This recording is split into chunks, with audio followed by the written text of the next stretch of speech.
All right, everyone. I am excited to introduce my next guest, entertainment reporter, Emmy-nominated TV producer, Tabloid Bad Boy. Is that the right way to say it? It's previously from the National Enquirer, which ties right into his new book, When You Step Upon a Star, Cringe-Worthy Confessions of a Tabloid Bad Boy. William Keck is here to spill all. How are you doing, sir? I'm doing very, very well. Yeah, you pretty much nailed me. I feel like in reading your book, which goes into a lot of things, and we'll dive deep in a second. But like that would have been a dream job, or versions of your job would have been a dream job for me. You can see kind of my background. Like I love meeting celebrities as well. I've always like Comic Cons are like I just love going there. And there's something about meeting people that you've seen on TV. There's just You know something what, Jeff, I'm so sorry. I've lost you somehow. The picture. I think I pressed something. I was trying to quiet something. Let me just try to sign back in here. I'm sorry to do this to you. There we go. Okay. All right, got it. So I'm sorry. Okay, everybody. Let's try one more time. I won't stop again. Did you hear the question or should I say it I again? I, I did, but I was trying so hard to find you what I had done. No So worries, no worries. All right, well, it's your background with entertainers and growing up with entertainers that kind of led you down this path. You can see from my wall, like I've got just a million 8x10s in the back. So it's something that I love doing too. There's something about meeting people that you grew up watching on TV. I remember meeting the Henry Winkler, the Fonz for the first time at just some event. And I remember shaking. I'm like, why am I shaking? yeah. I was like, because I'm like, oh my God, I'm talking to the Fonz. It's like there's this, I know that you've made a whole career of this, but it's like it's kind of really cool to me. I really just Yeah, you can see certain celebrities like Tom Cruise or Glenn Close or whatever, but when you see someone from your childhood, it's not only a star sighting, it kind of takes you back in time to those feelings you had when you were a kid sitting in front of the TV in wonderment. I mean, when I came out to LA, I was much more anxious to meet Florence Henderson than I was Meryl Streep because these are the ones that were my surrogate TV families. I was kind of a lonely kid. I was a only child, and my dad died when I was 5. So all these characters and these TV families, like the Ingalls and the Bradys and the Ewings of Dallas, they were my aunts and uncles and moms and dads. it's really interesting. And that's probably true for a lot of people. You come home, you sit down. I have like a lot of memories of just sitting in front of the TV and watching the Brady Bunch because like you have a real strong passion for the Brady Bunch. So do I. Like it was my I've talked to Cindy and Cindy Peter, Wilson. cousin Yeah. Oliver. I know I'm saying their TV names, but like Yeah, and, Chris Lloyd Knight. Schwartz. It's like, and it was just such a joy to talk to all of them. It was, Yeah, Christopher Knight, who played Peter Brady, he's a friend, and he wrote a 2-page commentary at the end of my Brady chapter about this phenomenon of why people seem to latch on to the Bradys more than any other show. I mean, there were other kind of feel-good shows. There was The Partridge Family and Leave It to Beaver, Father Knows Best, but there was something about the Bradys, the colorful house, the 3 kids on the one side and 3 boys on the other side, and that staircase. You just wanted to live in there and have Alice serve you meals, right? I, yeah, there was something just so not real, but real about it at the same time. Like it was just like, it was just surreal. It was a surreal, right? It was just like, here's this mixed family that just got along so great. And it was just, it was just like the perfect family. I remember when I was talking to Christopher and he was like, people would come up to him all the time. And Oh yeah, it's got to be yeah. really interesting from his point of view too. To like have people like us who grew up with him, who's only, you know, and then they have to deal with us when they meet us. Well, and then they also, and Chris talks about this in my book, that they have to put on a facade because they're not Peter and Cindy and Greg and Marcia and Jan and Bobby. They're these real people who grew up in dysfunctional families of their own. And so when Chris wrote the blurb, he's like, Will isn't asking Chris Knight to write this. He's asking Peter Brady to write this, and we go up to these people as if we know them, and that can be very jarring for some of them. Some might not appreciate that. I remember when I saw Marie Osmond for the first time, I just instantly kind of gave her a hug, which is weird. And what made it weirder was that she was like 8 months pregnant. But I was like, oh my God, there's Marie, like a teddy bear. And she just stiffens up. So some people don't appreciate it, but many of them I've discovered really welcome that love that we offer to them. Marie, my first TV crush. Oh man, me too. Yeah, I don't know if I say in the book, but my first crush was Marie, and then a little bit later in life it was Donnie. I went from the Bionic Woman to $6 Million Man. It's funny how that happened. You gotta be you. Gotta be you. Got to be me. That's a lot of what the book is about too, about being true to yourself. And I write in the book about how while I was going after all these celebrity secrets, I was keeping secrets of my own. So the book's kind of a journey too of me just cleaning up my life in all areas, professionally and personally, while I was talking to all these famous people and terrorizing some of them. So let's talk let's talk about the path to terror. Let's, Jeff. Let's so if correct me if I get this wrong, but like you started and then you were a page for NBC. Was that your first kind of for official entertainment job? Yeah, I mean, well, yeah, technically I was a security guard. I got a job as a security guard. That's where I was molested by a sitcom star. And then I was a CBS page, an NBC page, worked for Aaron Spelling Productions, and then the rest we'll get to. Okay, so Richard Mulligan. Yeah, I mean, most people won't know who that is, but I mean, there was a Golden Girls spinoff called Empty Nest, and it was the family that lived next door to the Golden Girls, and the dad was Dr. Harry Weston, played by Richard Mulligan, who I knew from Soap. He played Burt Campbell on Soap. So you want to hear that little fun story? I'm a huge fan of Soap. I just had 3 people from Soap on the show. Ooh, Lynn Moody. yes, she played Danny's Marla wife. Pennington. Marla Pennington, and who was the other one? Jay Johnson. Jay Johnson, yeah, Chuck and Bob. Yeah, I was very lucky at Home and Family. I feel like we're gonna have a lot of just kind of offshoots here, but that's okay. We'll find our way back to each other. But at Home and Family, I was a producer at the Hallmark Channel morning talk show, and I got to do about 15 cast reunions that I put together and produced. And I was very lucky to do a soap reunion. I had Jay Johnson. I also had Robert Guillaume, who played Benson, Catherine Hellman, who played Jessica Tate, and Richard, what was his name? Robert, oh gosh, who played Burt? No, played Chester. Chester, I'm blanking his name right now. I wouldn't know that one off the top of my head. I don't think. Yeah. But then they all died like right after my reunion. I also had Renee Aubergenois, who'd been on Benson, and literally within 3 years, all of them were dead except Jay Johnson. So I don't know. I felt I don't know. I don't know if William. Robert Mandan, that's the name of Chester. How could I forget Robert Mandan? He was great. But I almost got fired for that because all my reunions went great, but these folks, I hadn't seen them in many years, and they all arrived as if they were about to drop dead. And I mean, and they looked like ghosts of themselves. And my executive producer was like, "What the hell have you done? This is the last reunion I'll ever let you do." And we did cut it down. We usually do 2 hours. I think we did about 15 minutes with this gang and then sent them on their way before they needed an ambulance.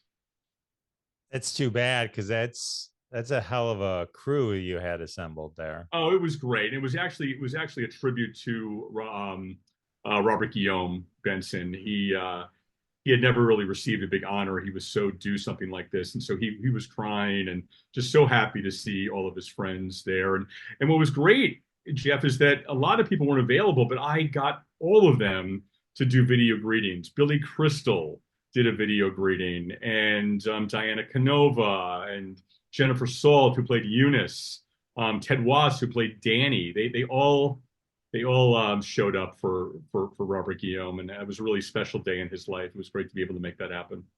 You got Billy Crystal to tie back into Soap. That's impressive in itself. I did, yeah. I mean, it wasn't for me. It was for Robert Guillaume. But all these photos, by the way, are in the book. In the back of the book, I have kind of a photo album of my TV family album. And all these reunions I put together, you can see the casts of One Day at a Time and Gilligan's Island and Happy Days and Little House on the Prairie and the Waltons and Star Trek The Next Generation goes on and on and on. Super fun. Yeah, I have the whole list. We could have done a whole show just on the reunions. Oh my God, I would love to do that. And all the stories behind getting them and the panic that I had when somebody would fall out at the last minute because we didn't pay them anything. They came on to just kind of promote themselves, or maybe some of them had a book to promote or something like that. But mostly they just came to have fun. And we paid for their hair and makeup and transportation, but that's all. So if they got a better gig, all of a sudden the morning of, it was like, oh, you're down a Fonzie.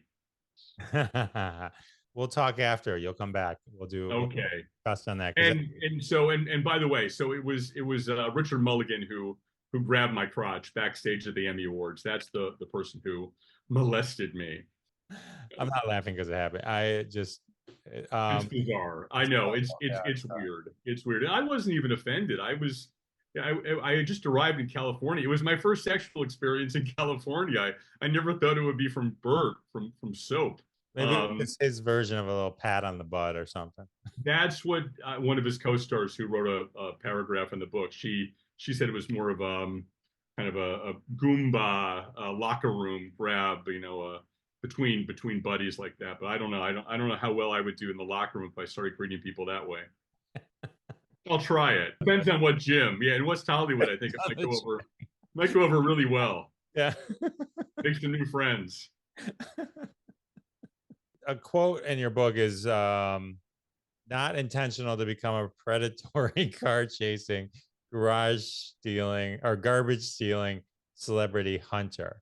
So at what point did you realize you had crossed the line from this love and passion to terrorizing the very people you love?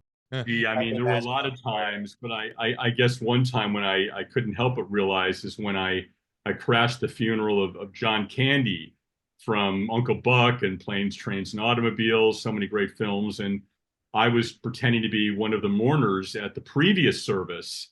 And that whole family got up and left. And I was still in my pew on my knees praying, waiting for Dan Aykroyd and Rhea Perlman and all of John Candy's friends to come pouring into the church. But they recognized me because I tried to get in earlier. And so they escorted me out as all of those people were looking at me. I mean, it was pretty embarrassing. His casket was right there. They couldn't even bring him into the church because I was snooping. So yeah, that was sort of an indicator that maybe I'd crossed the line. Yeah, that's probably a bad one to cross the line on because, it's sad when anybody dies. There's some that are so elevated in our conscious in our consciousness, right? And I would put him like where it crushes, where people can't need to take a day off. Like, oh man, and he was so young. I think he was, I don't know if he was like 43 or something. He was pretty young. And what made it extra horrible was that John was a big guy. He was a big comedian, and the editors wanted me to get a picture of his oversized casket. So not only was I there to get information, I was there to get an exploitative photo that really was intended to shame the man. So I'm glad I didn't get that photo. Actually, I failed that time, and I'm glad that photo doesn't exist. I think we all knew he was a big guy. That was part of it. Yeah, no, he died. Editors weren't breaking any news. No, just kidding. He was down in Durango, Mexico, filming a movie that, well, I guess was never released, called wasn't it? Wagons East, Wagons West, Wagons something. One of those with I think with Richard Lewis, I want to say. Oh, was it with Richard Lewis? I want to say. Well, and John Candy had a very hearty lasagna meal the night before. And I think that's part of the reason that did. I mean, your body can only take so much lasagna. It all catches up with you. Yeah. So John Candy, Richard Lewis, John C. McGinley. Oh yeah. Scrubs. Ellen Green. I call her out because she's in my favorite movie ever. She's Audrey and Little Shop. Suddenly Seymour. Hey Seymour. Right. She was great. Is standing beside me. It's got a revival on in New York. It's going over TikTok. Oh, fun. Yeah. I'm going to see a revival here in LA of Reefer Madness. My buddy invited me to this. That's what's her name, Kristen Bell is producing this. So I think, you know, Reefer Madness, obviously, it was a movie that came out back in the, I think, 50s to scare kids away from pot. And now, obviously, it's going to be all just one big joke, since the whole audience will probably be smoking pot here in LA as we're watching it. But that'll be fun.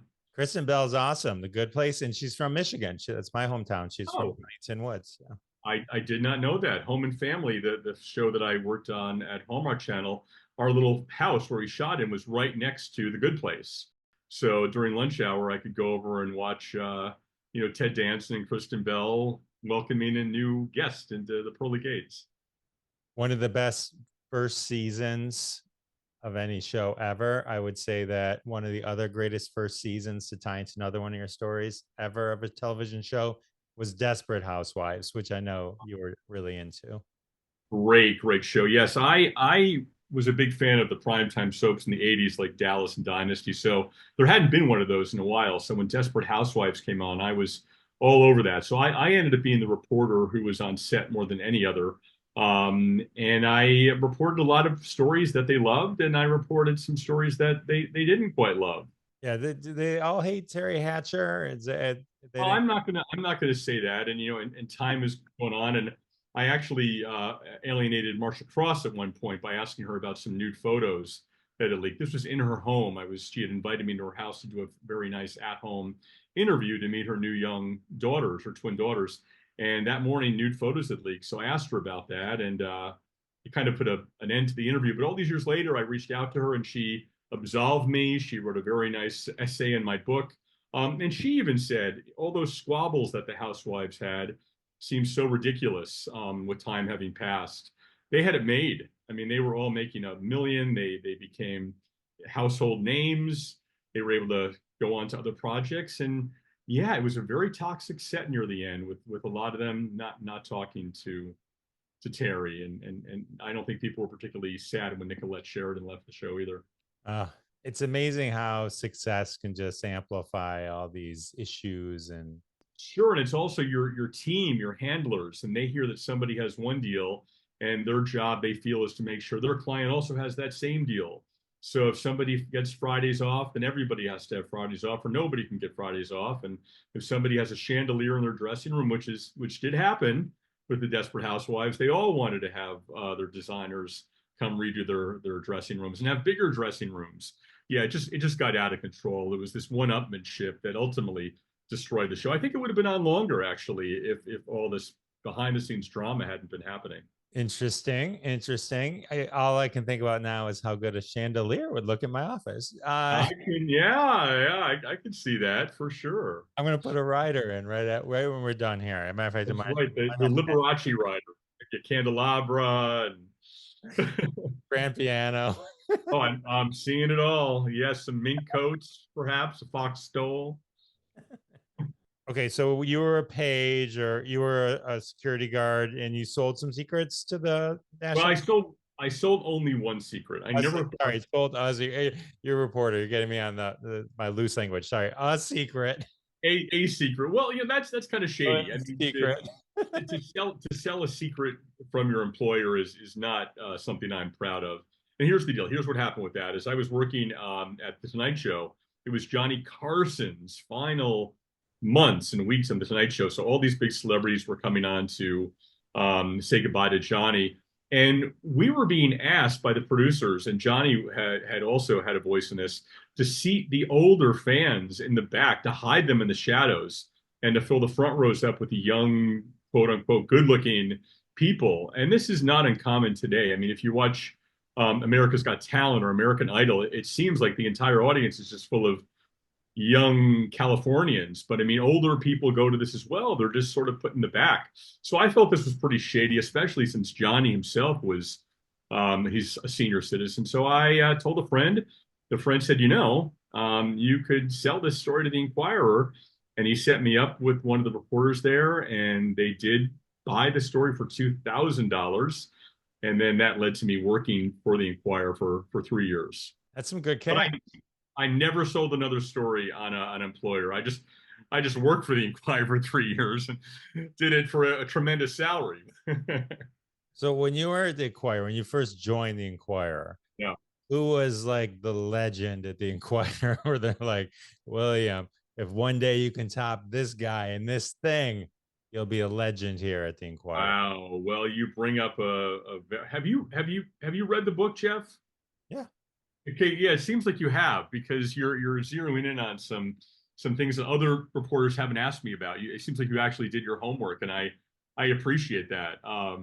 You're asking unique, fun questions for me to answer, so thank you. This is fun. I did when I joined, I had no idea what it meant to be a tabloid reporter, and the editors paired me for my first assignment with a kind of a hotshot they'd hired named Brad Weisberg, and Brad, they said, was the one to follow. Just do what he does and you'll be gold. So I had received a tip that an actor on Dallas was dying of AIDS. And I was sent up to try to get a deathbed interview, and they sent Brad with me. And Brad took charge, and Brad said, just do what I do. We went to the hospital, and we couldn't find this actor.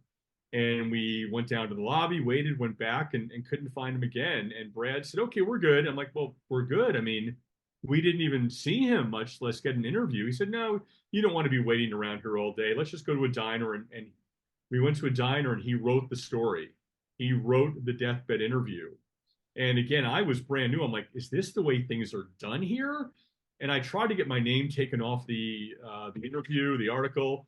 And I also fought them just calling this a deathbed interview because I knew that this actor ended up going home to pass away. But I was new. I did have my name on that article, and I was completely mortified. What I did get to do for this book is I reached out to one of his Dallas co-stars, an actress named Cherie Wilson, who had played the ex-wife of this actor. Dak Rambo is the actor I'm talking about, who died of AIDS. And Cherie wrote a nice page essay about who Dak was and what his legacy should be, to kind of take the place of that horrible fake deathbed interview that ran so many years ago in the Enquirer. Wow. I guess. Yeah, I mean, that happens to be chapter 11. There's 39 chapters. That's chapter 11, which I say is perfect because I felt morally bankrupt with that particular assignment. It was horrible. And I will say that the Enquirer, that's not the way the Enquirer worked. And if the editors had found out what he was doing, he would have been sacked immediately. And he ended up not lasting long anyway. He was his own worst enemy. That's yeah, that's rough. Wasn't there a story with Kelsey? If we're keeping with HIV A story.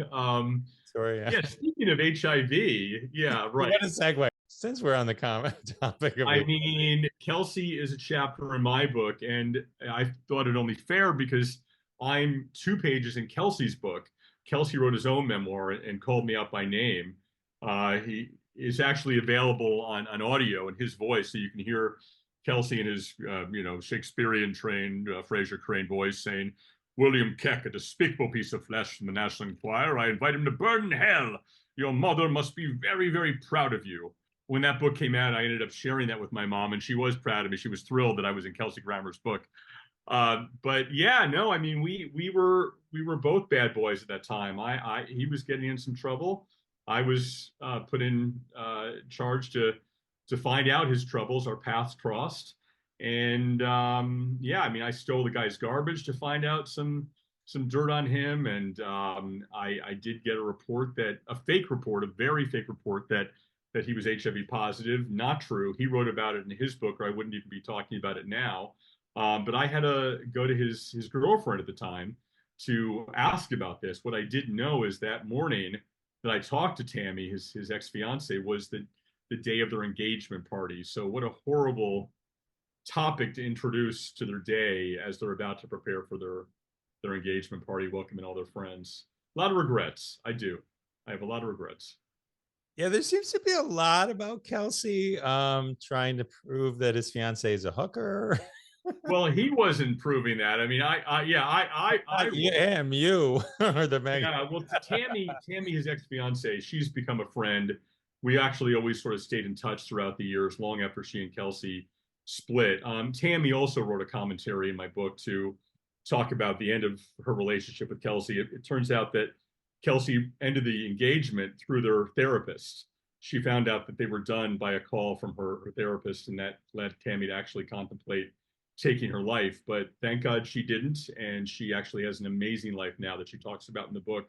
But yeah, I was sent to Vegas to see if she was a call girl, and the reason I was sent there is because we'd received a pamphlet, and her photo was in the cover of the pamphlet advertising in-room dancing, and you could certainly read between the lines. So I checked into the Mirage and I ordered one of these escorts to my room and asked her if she knew Tammy, and she didn't. So I ordered a second one, and Make sure. to make sure. And so I paid both women for their time. And so the second one says, what do you want? And I said, well, what do you mean? Well, you paid me and you can get whatever you want. We're in your hotel room. So I write about that. I sort of had a happy ending to that story, courtesy of the Enquirer. I got to expense it on my monthly expense report. And then I was able to get out of the hotel in time to catch the second half of the Siegfried and Roy Tiger show. Expense it. That's the best part. Okay, so in the same Kelsey area, there is someone that you met that all this I'm like, okay. And then I'm like, whoa, you met Moose. I did. I The did. Russell Terrier from Frasier. You That didn't miss the thing. You didn't miss the thing. I did. So no one, yeah, this is great. So after all the horrible things that happened with Kelsey, after he wrote about me in his book, after he said your mother must be very, very proud, my mom and my grandmother came to visit me in LA, and my grandmother really wanted to go to Frasier. So I had my agent at the time get me tickets to Frasier, and we were in Kelsey's personal seats. So I was hoping that Kelsey wouldn't come greet us. But instead we got to meet Moose, the dog. I think Eddie was the actor dog who played the character of Moose. Oh, but other way around. I think Moose was the name of the dog, and he played Eddie, I believe, or I don't know.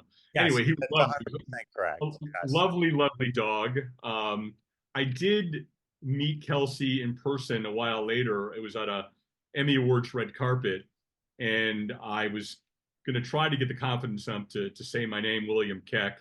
And at the last minute, I introduced myself as William Peck instead. I chickened out. I didn't want to get punched right there at the Emmy carpet. I mean, I was in my tux. I looked pretty good. As many as amazing bookends as you had in this book, I'm not holding out for a Kelsey Grammer happy ending story.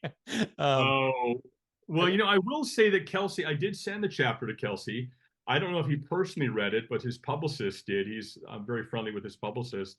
And I didn't know what to expect, but Kelsey, they said, go for it. We have no comment, but we're not gonna stand in your way. Oh, that's cool. That's cool. Yeah, yeah. The reason Eddie or Moose, the Jack Russell Terrier, popped out is because when we used to watch Frasier, they taught that dog it was stop punk or I'll shoot, and they go bang, and then Oh, he would fall over and pretend he was dead. oh, And oh, we taught our dog that trick from the TV. oh, you're kidding. Oh my gosh, he played dead. Yeah, and How is the dog now? my dog now, they're both sadly passed, I think, at Moose and my dog, but it was a He good didn't he run. didn't wake up from the last bang pow, you're dead. I guess he took the part too seriously. Good to see. Oh, well, I'm sorry, but it sounds like you had fun with your little dog. Yes, it was a good time. It was anytime I see Eddie from Frasier, it always puts a smile on my face Aw. for that. Yeah, I mean, Kelsey and that dog hated each other. Well, I don't know if the dog hated Kelsey, but Kelsey hated working with that dog because he wouldn't always meet his cue like you just described, and it could cause huge delays and working past midnight. So in this new iteration of Frasier, there is no dog to be found. Well, never work with well, since we're talking about animals, you wrestle a bear in your book, and I'm watching it and they're cool photos, but I'm thinking to myself, it's still a friggin' bear. Yeah, yeah, an 800-pound brown bear with all his teeth. He wasn't drugged. He did have some movie training. He was a movie bear. But yeah, I don't know what I was thinking. The Enquirer not only like to send us out to get celebrity scoop, they also like to humiliate us as much as possible by having us do these weird stunts. I remember I spent 2 days as a 80-year-old man, these Hollywood prosthetic people transform me into a senior citizen to find out if I could get into the movies at a discounted rate and if I would experience any kind of ageism. That was fascinating. But yeah, I wrestled Bogey the bear, and I decided at the very last minute to put these chapters, these photos, in the back of the book because there's one chapter where I'm not allowed to name the celebrity who beat me up. So in place of the photos of this Emmy winner from a 90s sitcom, I place photos of me wrestling Bogey the bear. Well played. Well Yeah, played. yeah, yeah. I mean, the kicker, I don't know if you saw the last photo, but they put a marshmallow in my mouth and had Bogey eat the marshmallow out of my mouth. Good God. That That's could have been it. why I'm saying it's just like it's just crazy to me because it is a bear. Like, Yeah. Yeah, that's, I mean, we just mentioned Siegfried and Roy. We know how that turned out. yeah, and those tigers love them. Love them. I had no relationship with Bogey. Bogey didn't know me from the next guy.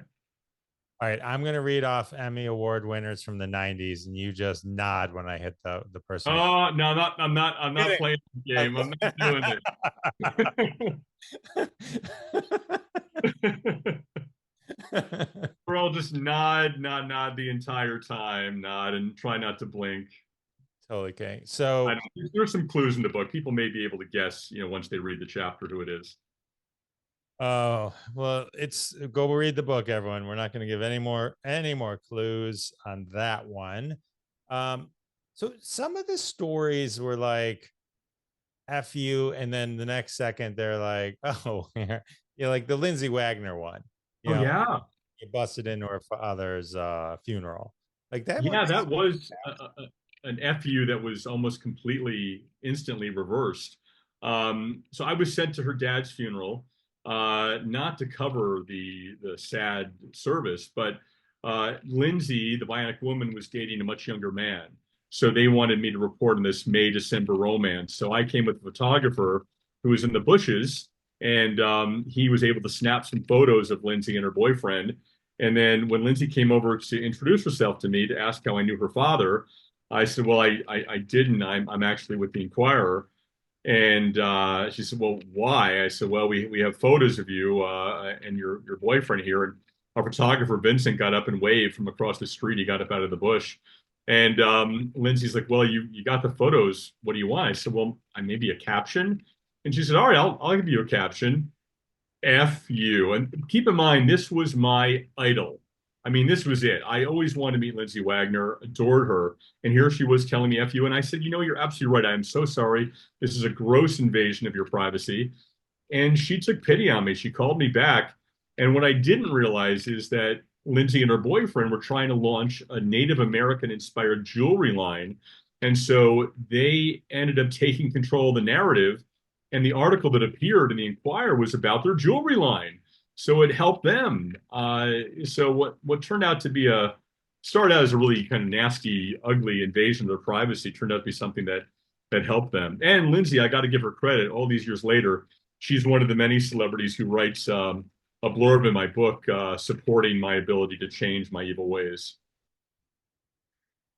It seems like there's a lot of the stories that. Well, let me ask the question a different way. How did the celebrities really look at the National Enquirer or any of these kind of pushing the boundaries stories? Did they all just look at it as like we just need to negotiate this in our favor type thing? Is that really what it came down? I got the feeling a lot of it was just a negotiation. I think you're right. I mean, it depended upon the celebrity, upon the way their publicist dealt with things, and what the story was. For instance, I could never figure out when I was at the Enquirer why Bill Cosby, who was this major TV star at the time, why he was always so readily available to come on the phone for the Enquirer to talk about my favorite Father's Day memories, or tips on good parenting.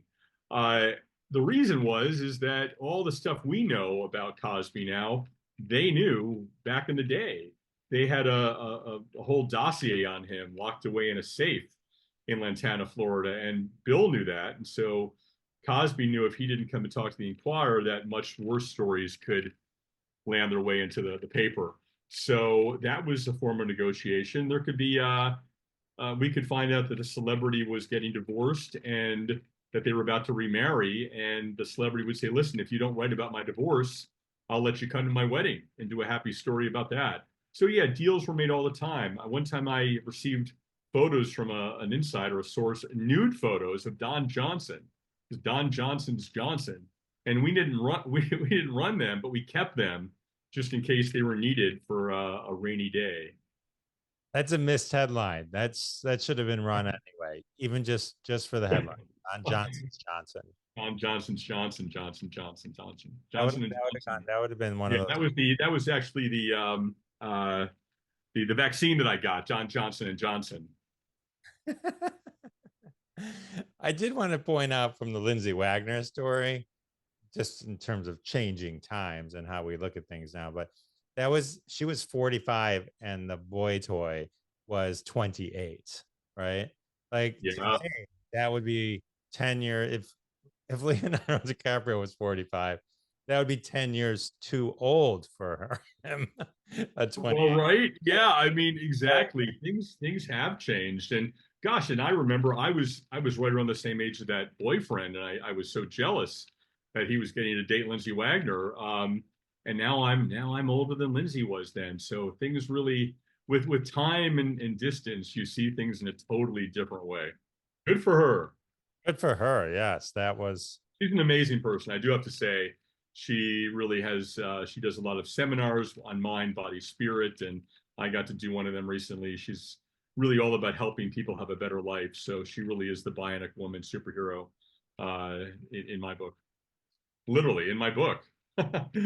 When You Step Upon a Star, available now on Amazon, BarnesandNoble.com. I met her once at a Comic-Con. She was awesome. Yeah. I just did a Q&A with her at a celebrity autograph event just about a month ago and got to give her a copy of the book. So that was great. Got a photo of that. All right. So what's up with Telly Savalas not having going so long? A famous guy. It's weird when you read something and it's like a famous guy and they bury him and then it's unmarked grave like what? Right. So I guess I should start by saying a lot of these celebrities have been gone for a while, and younger readers will have no idea who some of these celebrities are. But I do, at the start of every chapter, take a moment to really identify who these people are, what their significance was in pop culture. So this person we're talking about is Telly Savalas. He was known for playing a bald detective who always sucked a lollipop on a show called Kojak. He also played one of James Bond's villains, Blofeld. And I guess I related to today that he was a Greek heritage, and he was named as Jennifer Aniston's godfather. So there's different ways to remember who this person is or get to know who he is. And yeah, we found out that he had been dead for a while, and there was no marker on his grave. So the Enquirer ran a story, Kojak legend buried in unmarked grave. And they would have me go over the hill to Forest Lawn Cemetery every few weeks to check, and I would be pointing to an empty plot of grass. My photo was in the Enquirer pointing to this plot, and I just got sick of making these trips in the summertime. So I came up with a plan. I called Forest Lawn, and I won't tell you exactly who I claimed to be, but they ended up trusting me enough to tell me that they'd had his marker for a while, but that the family wasn't getting along, so they all couldn't agree on a time to have it installed. So I said, listen, can you do me a favor? Can you call up the family and just tell them, let's do it Tuesday at 4:00? And he did. And Telly's brother ended up showing for the installation. We were there as well. We got photos of Telly's brother there for the installation of the tomb, and Telly was no longer marked in an unmarked grave. So what I did find out in the course of writing this book is that there's a quote on Telly's marker that is attributed to Aristotle, and the quote's not Aristotle's; it's Socrates. So, oops. I thought I was done exposing scandals, but one more. I had to get one more in this book.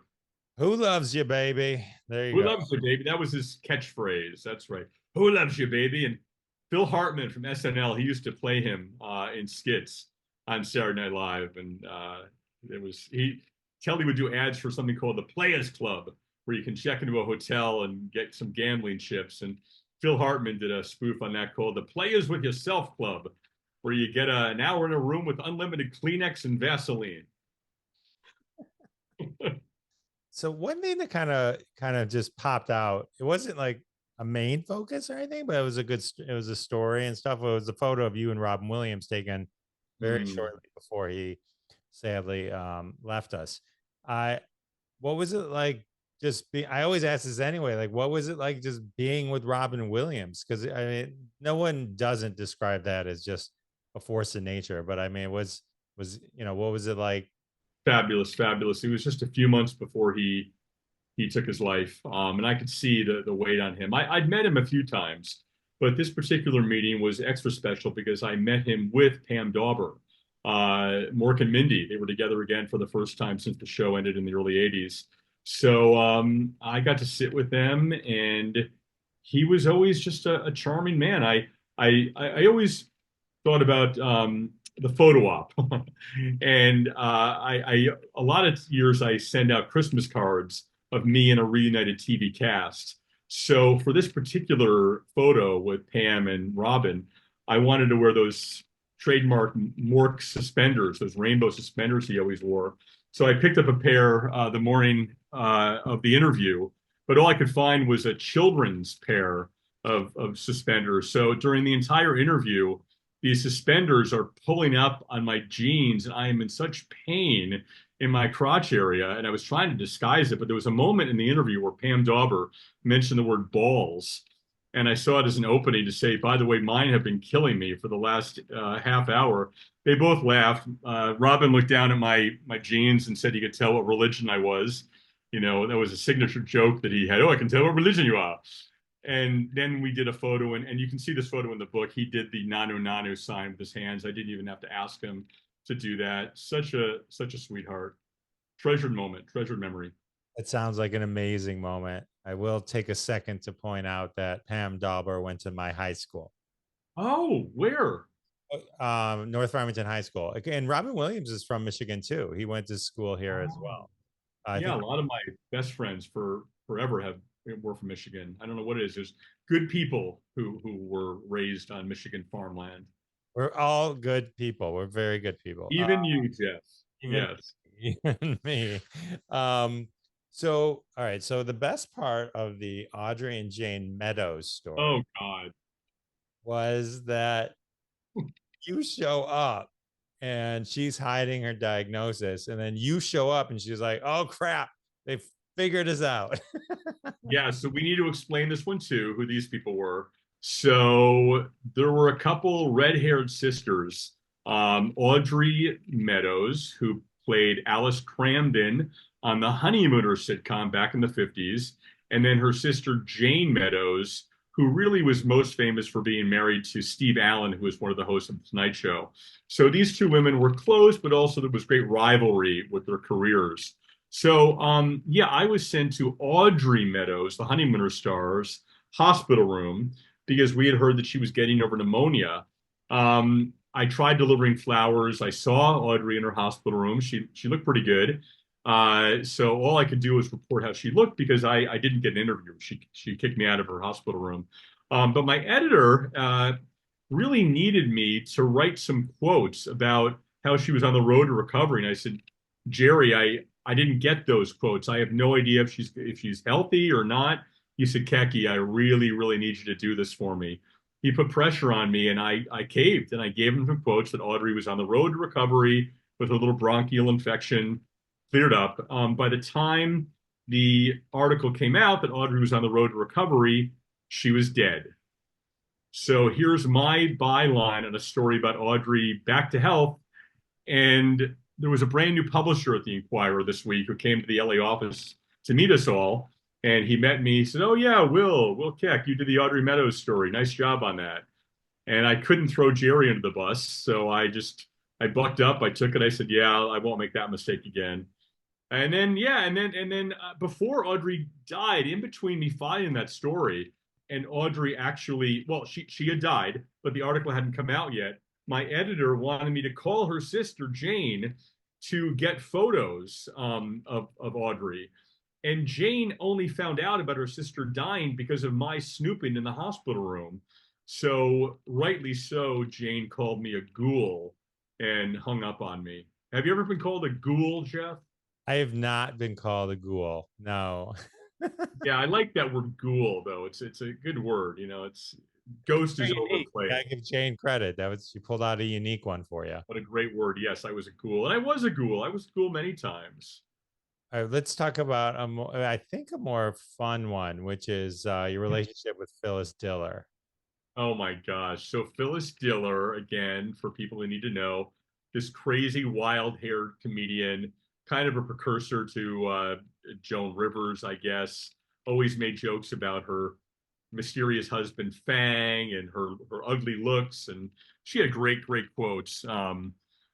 Or great jokes. When she died, I think she had like 15,000 jokes that ended up in the Smithsonian Institute. She gave me one of her jokes on a card, but Phyllis was up for anything.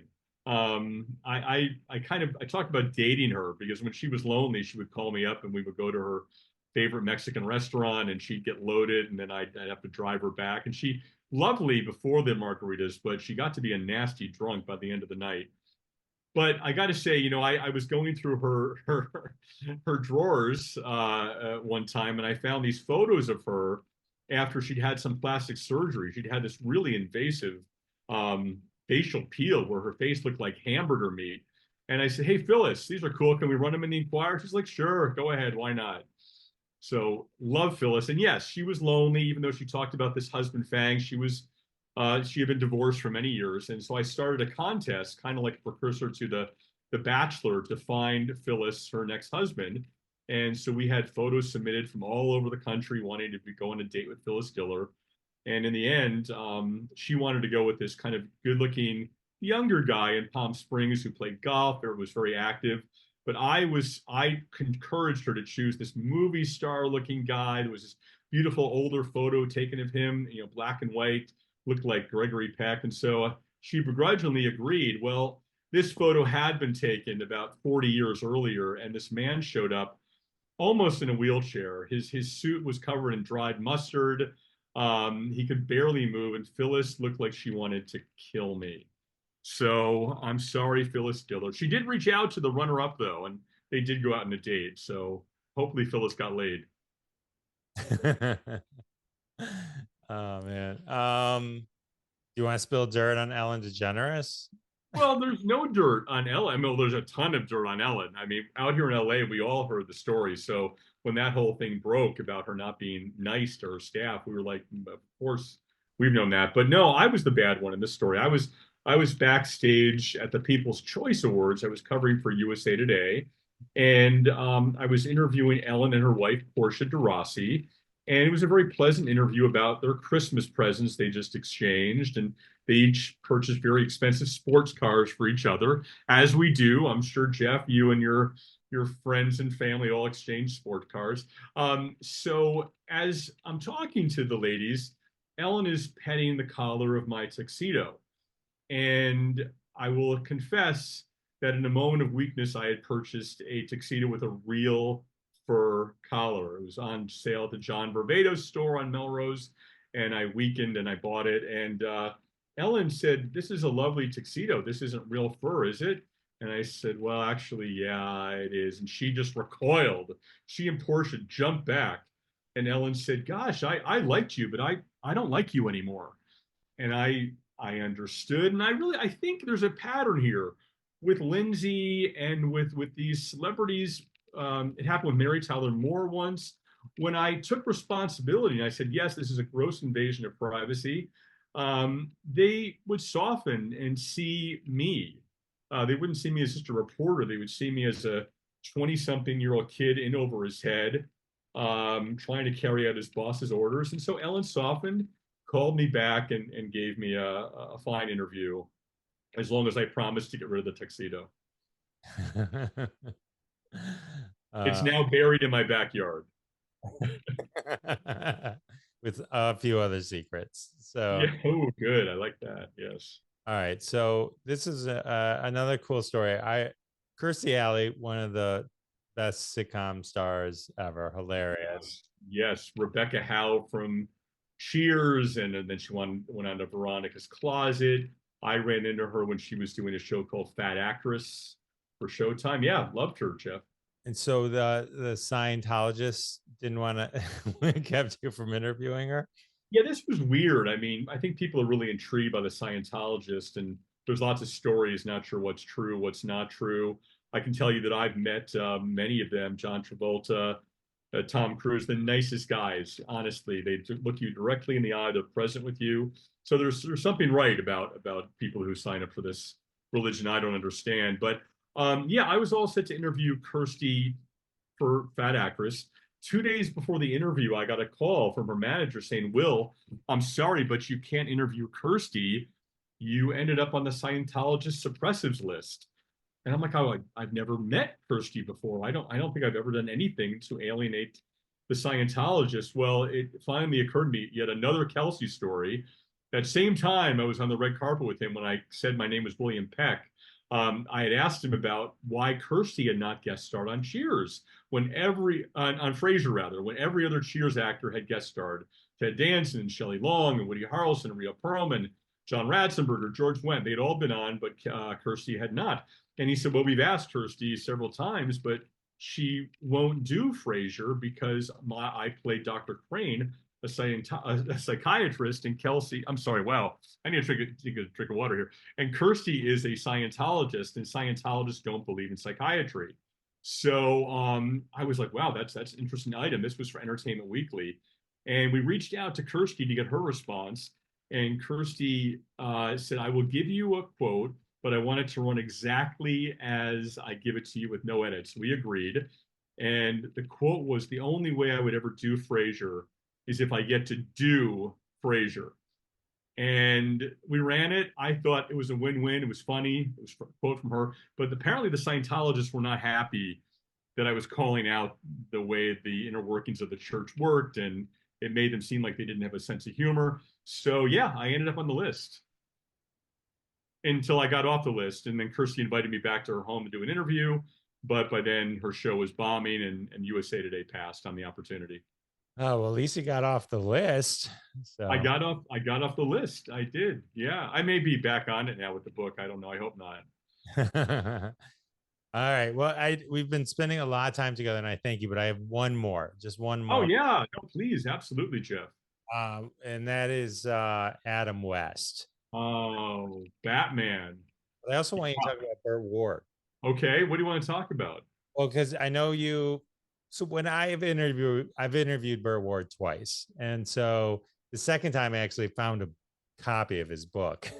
Oh, And but in talking to him, I didn't get the impression that that may have been a phase coming out with all those kind of telltales.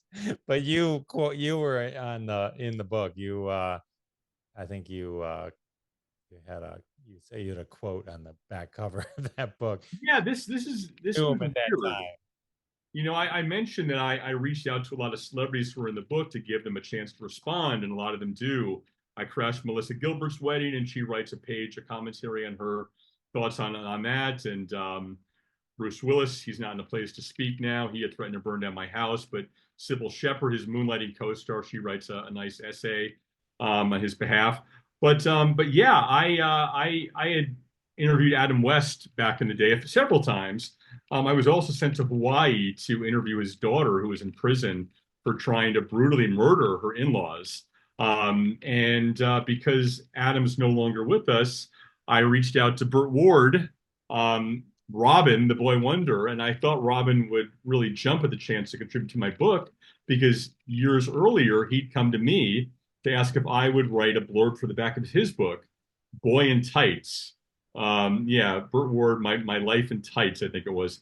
And so I wrote something like, yeah, I laughed louder than the Joker as Ward hurled one scathing batarang after the next.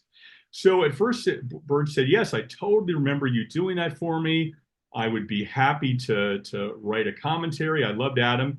Well, this was until his wife got involved, and his wife asked for the chapter, and she returned the chapter to me with red ink throughout it, wanting almost everything of interest changed. Things about Burt, things about Adam, until there was no humor left at all. And I let Burt know that I was going to pass on having him in the book, and instead I got Julie Newmar to write a nice blurb. I got Catwoman instead of Robin, and I think that's probably a pretty good exchange.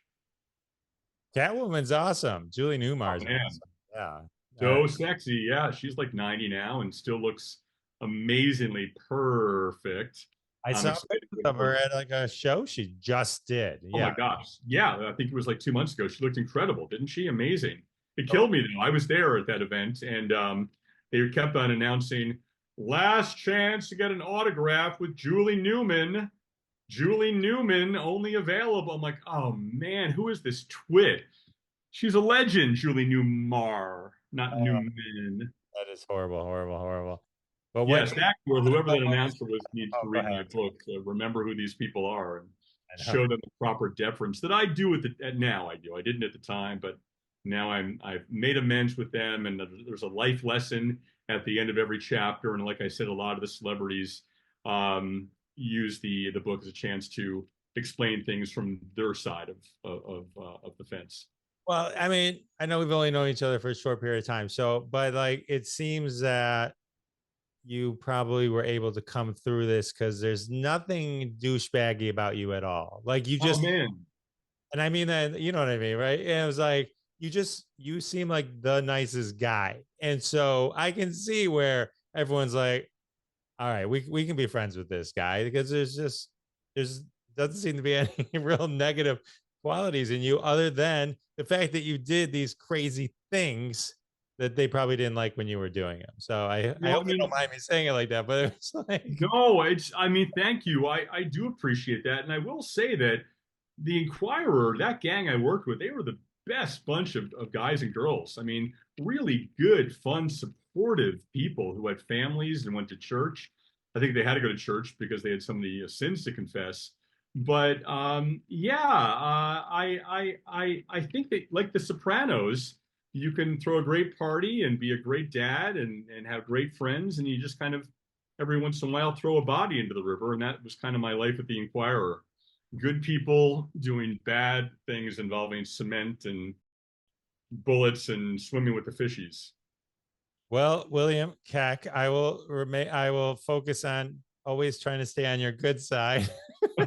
I promise to not go through your garbage. I promise I will not hide in a tree outside your bedroom with a tape recorder and a photographer. Let's so of all these cool stories we've shared, there's a million more. Let me read the name of the book real quick so you guys can jot it down and head on over to Amazon. When You Step Upon a Star, Cringe-Worthy Confessions of a Tabloid Bad Boy. Boom. It's a good Yeah, read. I'm very happy. It's doing quite well on Amazon, rising on a lot of the bestseller and new release lists. So very grateful to every person who gives the book a chance and gives me a chance to tell my story without condemning me before you get to the end of the book. Consider yourself not condemned. I appreciate I appreciate you hanging out with me and sharing the stories. Tons of Thanks, fun. Jeff. Great questions. You're a very good interview. I really enjoyed our time together. Thank you. Thank you.